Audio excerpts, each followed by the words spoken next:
Pada video bagian pertama telah dijelaskan macam-macam prinsip dasar perancangan percobaan. Seperti sudah saya sebutkan sebelumnya, pada video bagian kedua ini saya akan menjelaskan bagaimana cara menempatkan perlakuan-perlakuan ke dalam petak percobaan.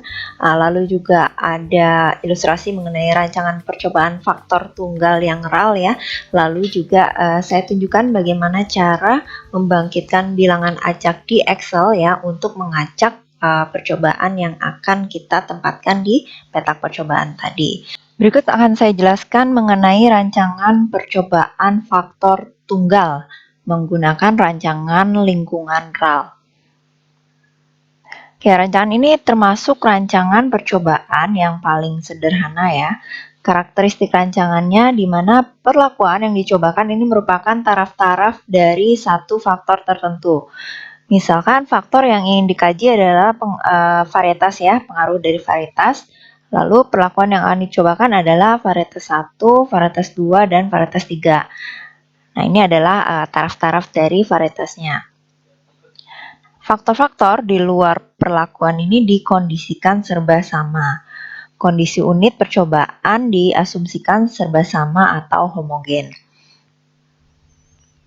Nah, sebagai ilustrasi ya, yang pertama di sini ada percobaan untuk melihat pengaruh dosis pupuk N terhadap produksi jagung. Pupuk N dibedakan menurut dosisnya yaitu 0 kg per hektar area, 100 kg per hektar area, dan 200 kg per hektar area. Seluruh faktor di luar dosis pupuk N ini dikondisikan serba sama. Nah, berarti di sini faktornya dosis pupuk N, perlakuannya adalah taraf-taraf yang dicobakan tadi, yaitu 0, 100, 200 ya. Nah, yang kedua ada pengaruh panjang stek singkong terhadap hasilnya. Panjang stek ini dibedakan menjadi 30 cm, 40 cm, 50 cm, dan 60 cm. Seluruh faktor di luar panjang stek ini dikondisikan serba sama. Artinya nanti yang menjadi faktornya ini adalah panjang stek ya. Perlakuannya adalah taraf-taraf dari panjang stek tadi ya, 30, 40, 50, dan 60. Nah, selanjutnya ada pengaruh metode pembelajaran terhadap prestasi peserta didik. Nah, metode pembelajaran yang dicobakan ada yang hanya ceramah saja ya, itu perlakuan yang A. Lalu perlakuan yang B, ceramah dikombinasikan dengan diskusi. Perlakuan yang C itu ada ceramah, diskusi, dan telaah kasus ya. Perlakuan yang D adalah belajar secara mandiri. Nah, seluruh faktor di luar metode pembelajaran ini dikondisikan serba sama. Berarti ini faktor yang dicobakan adalah metode pembelajarannya ya. Lalu perlakuannya ini tadi ada A, B, C, dan D. Selanjutnya kita masuk ke bagan atau layout percobaan. Nah, jadi bagan percobaan ini merupakan tata letak perlakuan-perlakuan pada seluruh objek percobaan di lapangan. Jadi bagaimana cara menempatkan perlakuan-perlakuan di lapangan ya. Bagan percobaan berbeda-beda antar jenis rancangan percobaan. Nah, secara umum tahapan yang dilakukan untuk membangun bagan percobaan adalah sebagai berikut. Yang pertama, kita beri nomor perlakuan yang akan dicobakan. Misalkan di sini ada 4 ya, ada P1, P2, P3, P4 gitu ya, sampai sebanyak perlakuan yang diinginkan. Lalu kita persiapkan unit percobaan yang akan digunakan. Misalkan banyak perlakuannya T gitu ya, dan ulangannya R, maka kita persiapkan sebanyak T kali R unit percobaan. Nah, seperti ini ya, misalnya disiapkan bagan percobaannya dalam bentuk petakan. Lalu beri nomor unit-unit percobaan ini, misalkan kita kasih nomor 1, 2, 3, ini sampai 12 ya misalnya. Berarti ini kita pakai 4 perlakuan dan ada 3 ulangan gitu ya sebagai contoh. Nah, setelah itu acak perlakuan untuk setiap unit percobaan. Metode pengacakan bisa dilakukan dengan metode lotre, tabel bilangan acak, atau membangkitkan bilangan acak dengan menggunakan software seperti Excel. Nanti akan saya tunjukkan bagaimana caranya di slide setelah ini ya. Oke, nah ini setelah misalkan kita lakukan pengacakan, lalu kita sudah menentukan, oh nanti P1 akan ditempatkan di petak mana saja gitu ya. P2 juga dapatnya di petak nomor berapa, P3 dan P4 juga akan kita tempatkan di bagian percobaan yang sudah disiapkan tadi. Nah, ini ilustrasinya ya. Di sini penerapan perlakuan terhadap unit percobaan dilakukan secara acak terhadap seluruh unit percobaan. Contohnya, suatu percobaan melibatkan 6 buah perlakuan P1, P2, P3, P4, P5, dan P6. Dan setiap perlakuan diulang sebanyak 3 kali. Dengan demikian, unit percobaan yang dilibatkan ada sebanyak 3 kali 6 kali ya. Ya, berarti ada 18 unit percobaan. Pengacakan perlakuan dilakukan langsung terhadap 18 unit percobaan itu ya, sehingga bagan percobaannya dapat digambarkan sebagai berikut. Nah, ini bagan percobaannya ya. Nah, sekarang bagaimana kita bisa mendapatkan nilai-nilai ini ya? Jadi pertama-tama kan tadi kita punya perlakuannya P1 sampai P6 ya, terus masing-masing diulang sebanyak 3 kali. Ini kita tempatkan saja di tabel dulu ya, P1, P6. Ya, untuk ulangan 1, P1, P6 untuk ulangan 2, lalu P1 sampai dengan P6 untuk ulangan ketiga.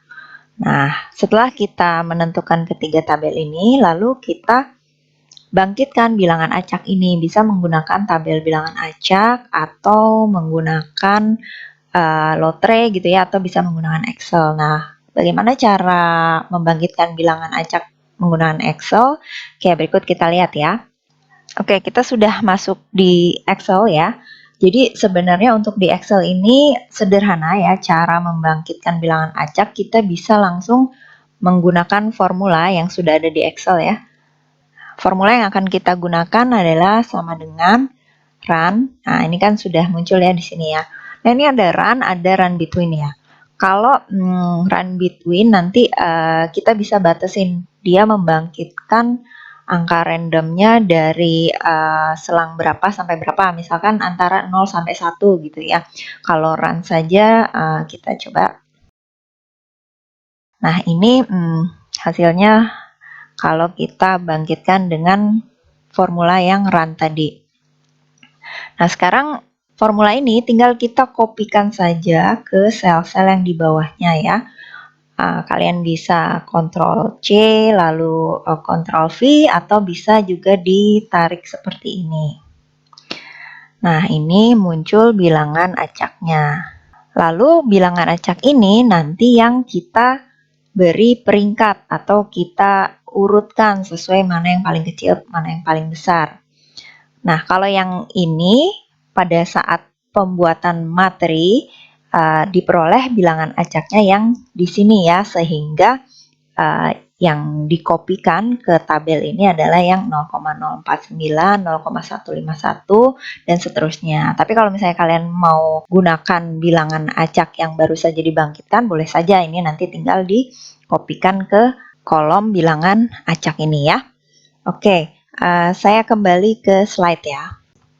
Ya, tadi ini adalah bilangan acak yang sudah kita peroleh menggunakan Excel ya. Ya, saya tetap menggunakan bilangan yang ada di tabel ini saja ya, supaya lebih mudah menelusuri isi di tabel ini ya. Lalu langkah selanjutnya adalah memberikan peringkat atau mengurutkan nilai yang ada di kolom bilangan acak ini. Nah, kalau yang di sini kita urutkan dari nilai yang terbesar sampai nilai yang terkecil. Jadi nanti nilai yang terbesar dikasih peringkat 1 dan selanjutnya ya. Nah, terus di sini kita lihat yang paling besar kan ini ya 993, makanya di sini dikasih peringkat 1. Lalu setelah 993 ini yang terbesar ini 0,801,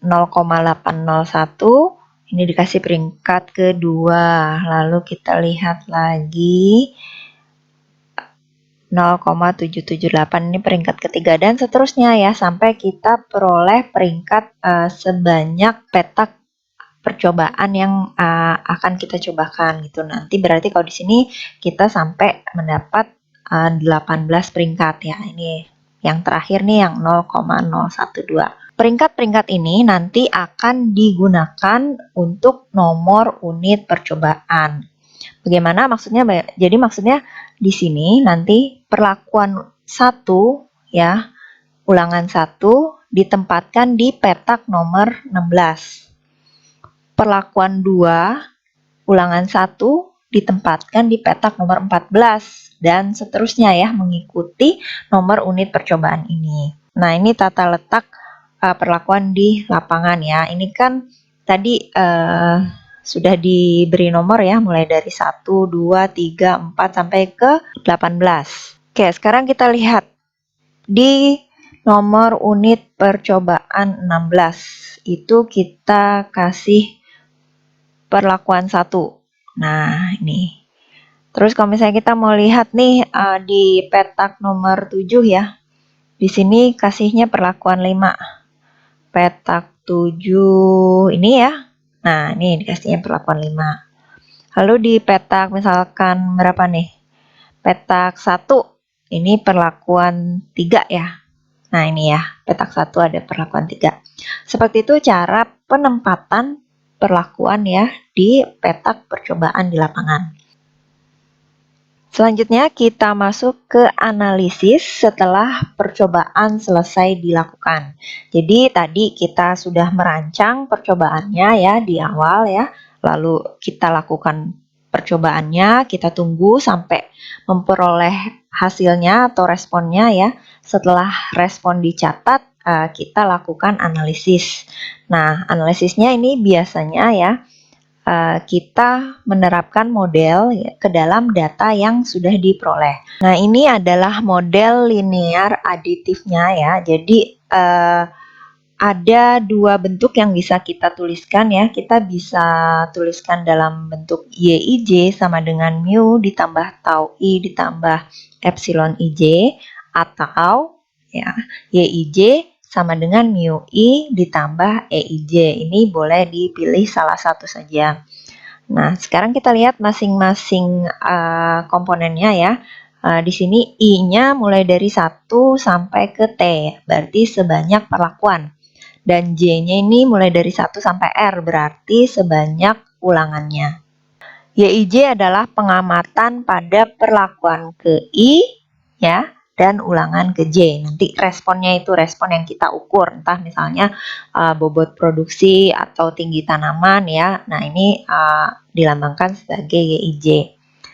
Mu adalah rataan umumnya, rata-rata respon itu secara umum gitu. Mu I adalah rataan perlakuan ke I, yang ini ya berarti. Lalu ada tau I ya, tau I yang ini adalah pengaruh perlakuan ke I. Nah, pengaruh perlakuan ke I ini sebenarnya bisa diperoleh dengan menghitung mu I dikurangi dengan mu atau rataan umum tadi ya. Ini jadi makanya ini salah satu saja, kalian bisa menuliskan modelnya yang seperti model pertama ini atau bisa gunakan model yang kedua. Nah, lalu galat percobaan pada perlakuan ke I ulangan ke J dilambangkan dengan epsilon IJ. Masih ingat tadi di bagian penjelasan mengenai ulangan ya, saya sempat menyebutkan mengenai galat percobaan ya. Nah, galat percobaan yang dimaksudkan itu adalah yang ini ya, berarti ya, yang epsilon IJ. Lalu ada juga standar error rata-rata perlakuan ya. Jadi ini adalah rata-rata perlakuannya. Nanti dari rata-rata perlakuan ini bisa dihitung standar errornya. Oke, berikut di bawah ada hipotesis yang bisa diuji ya kalau kita melakukan percobaan menggunakan satu faktor. Nah, ini hipotesisnya juga bisa dipilih yang cara penulisan pertama ini ya, atau cara penulisan kedua ya. Boleh yang mana saja. Oke, untuk yang cara penulisan pertama, H0 ini tau 1 sama dengan titik-titik sama dengan tau T sama dengan 0. Jadi misalnya kalau kalian punya 3 perlakuan ya, boleh aja misalnya saya mau ditulis semua gitu ya. Tau 1 sama dengan tau 2 sama dengan tau 3 sama dengan 0. Artinya di sini perlakuan tidak berpengaruh terhadap respon yang diamati. Nah, sedangkan hipotesis alternatifnya atau lawannya ya, paling sedikit ada 1i di mana tau i-nya ini tidak sama dengan 0. Artinya perlakuan berpengaruh terhadap respon yang diamati. Nah, sekarang kita lihat cara penulisan yang kedua ya. Kalau penulisan kedua ini pakai mu1 sama dengan titik-titik sama dengan mu t sama dengan mu. Kalau misalnya kalian punya 3 perlakuan, berarti nanti bisa mau ditulis semua, misalkan ya mu1 sama dengan mu2 sama dengan mu3 sama dengan mu ya. Artinya ini semua perlakuan memberikan respon yang sama. Nah, untuk H1-nya atau hipotesis alternatifnya, paling sedikit ada sepasang perlakuan I dengan I aksen ya, maksudnya pasangnya ini indeksnya tidak sama ya, di mana mu I ini tidak sama dengan mu I aksen. Nah, ini contoh tabulasi data responnya ya. Jadi nanti ini ada perlakuannya 1 sampai ke T, ini ada ulangannya 1 sampai ke R. Nah, ini data-data yang dicatatnya ada di sini. Nanti ini berupa angka nih yang YY ini. Jadi misalkan kalian hitung tinggi tanamannya 102 cm ya, berarti untuk perlakuan 1 ulangan 1 tadi tingginya 102. Kalian isi di sini 102. Ini misalnya yang di sini 100 gitu ya. Yang di sini misalnya 105 gitu dan seterusnya. Ini jadi nanti isinya itu data ya, data hasil pengukuran. Dari data hasil pengukuran ini kita bisa hitung juga ragam. Ini berarti ragam dari perlakuan ke-1 ya. Ini adalah ragam perlakuan kedua, terus sampai dengan ragam perlakuan ke-T.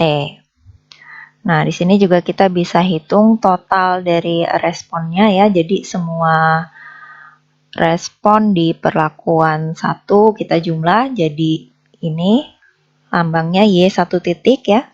Lalu untuk total respon di perlakuan kedua lambangnya Y2 titik dan seterusnya ya ke sini. Ya, ini adalah rumus untuk Y titik secara umum ya. Selain ini kita juga perlu menghitung nanti yang namanya Y bar I titik ya. Jadi rataan di perlakuan ke I ya, ini jumlah semua YIJ tapi dari J-nya 1 sampai ke R nanti dibagi dengan R atau banyak yang ulangan, atau ini sama aja dengan YI titik yang tadi ya, yang ini. Nah, ini dibagi dengan R. Untuk rumus ragam di perlakuan 1, 2 sampai dengan ke T ini bisa kalian lihat ya di sini, ini rumus ragamnya ya. Sama seperti kita mencari ragam seperti biasa ya, tapi perhatikan di sini hanya data-data yang di perlakuan 1 saja ya. Misalkan yang dimasukkan kalau untuk mencari ragam perlakuan 1. Nah, untuk ragam perlakuan 2 berarti hanya Y yang di perlakuan 2 saja yang dimasukkan ke dalam rumus ini.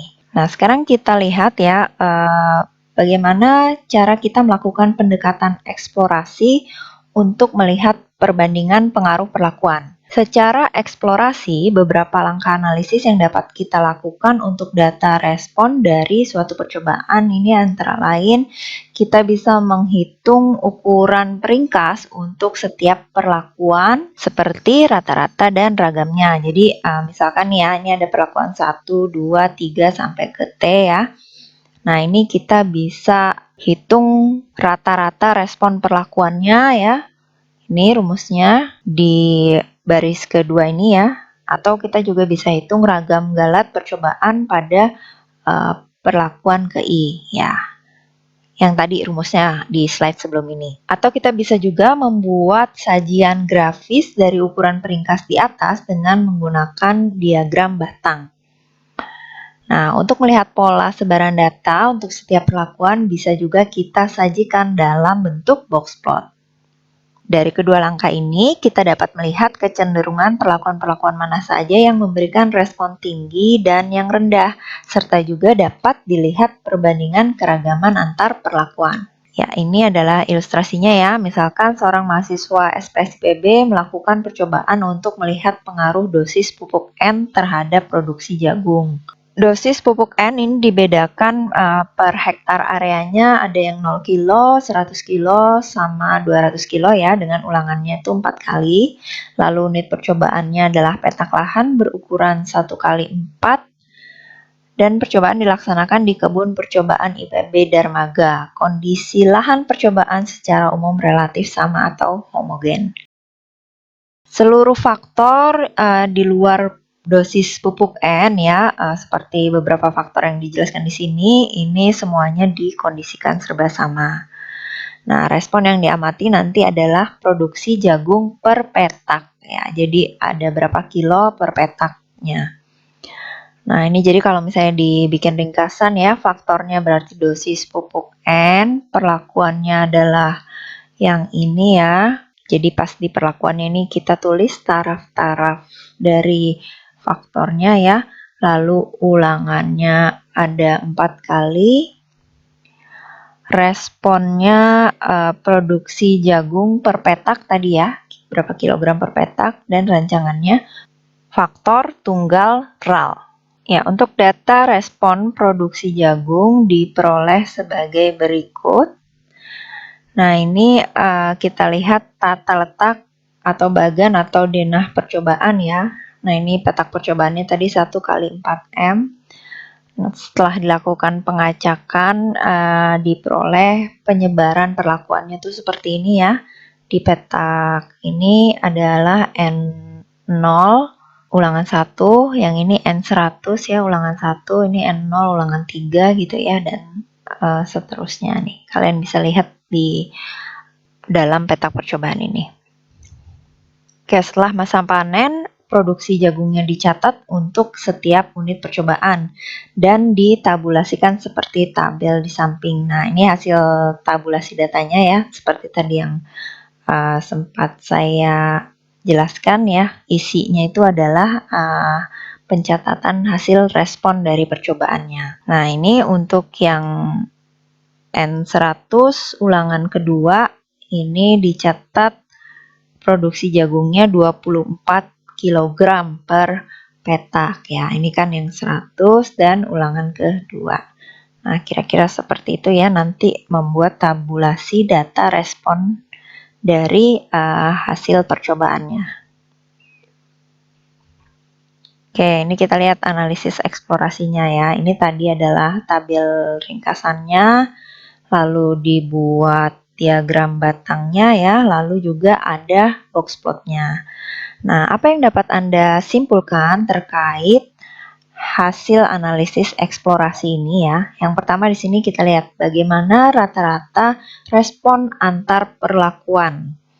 Oke, nah di sini kan rata-rata respon antar perlakuan disajikan di diagram batang ya, yang berwarna biru ini. Mana perlakuan yang memberikan respon paling tinggi? Nah, kalau di sini kita bisa lihat yang diagram batangnya paling tinggi adalah yang ini kan, 200 kg per hektar area. Berarti perlakuan yang memberikan respon yang paling tinggi adalah saat diberikan pupuk N dengan dosis 200 kg per hektar area. Selanjutnya bagaimana dengan keragaman galat antar perlakuan? Nah, keragaman galat antar perlakuan berarti bisa lihat di sini nih. Ya, di sini keragaman galatnya yang paling besar yang ini ya, berarti ya yang 200 kg per hektar area. Ini juga bisa kita lihat dari box plotnya. Box plot yang 200 ini dia paling tinggi ya. Bukan tinggi posisinya, maksudnya kotak box plotnya itu lebih tinggi dibandingkan box plot yang 100 sama box plot yang 0. Nah, artinya keragaman data di dalam perlakuan yang 200 kg hektar area ini lebih tinggi dibandingkan dua perlakuan lainnya. Ya, untuk analisis lebih lanjut terkait data perancangan percobaan seperti analisis ragam, uji lanjut untuk membandingkan pengaruh antar perlakuan seperti BNT, BNJ, Duncan, kontras ortogonal, kontras polinomial. Ini bisa kalian pelajari pada mata kuliah analisis dan perancangan percobaan. Jadi untuk mata kuliah statistika dan analisis data, materinya hanya sampai di bagian eksplorasi ini ya. Oke, itu sebagian dari penjelasan untuk pendahuluan materi rancangan percobaan. Mudah-mudahan bisa kalian pahami. Sampai bertemu lagi di perkuliahan selanjutnya. Terima kasih.